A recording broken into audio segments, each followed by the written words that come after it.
সালাতে দোয়া কবুল হয়। সালাতে দোয়া কবুলের 3 জায়গা।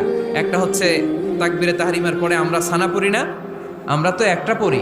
আল্লাহর হাবিব সুন্নাহ এবং নফল নামাজে আরো পড়তেন সানা, ওই দোয়া কবুল হয়। 2 নম্বর জায়গা সালাতে সেজদায় পড়ে দোয়া করলে কবুল হয়। আকরাবু মা ইয়াকুনুল আবদু মির রাব্বিহি ওয়া হুয়া সাজিদ ফাকসিরু ফিহি দুআ। বান্দা যখন সেজদায় লুটিয়ে পড়ে, বান্দা আল্লাহর সবচেয়ে কাছে চলে যায়। তা কিন্তু বিশ্বনবী বলে, সেজদাটা তোমার রবের কুদরতি পায়ের উপরে পড়েছে। সেজদায় পড়ে দোয়া করেন।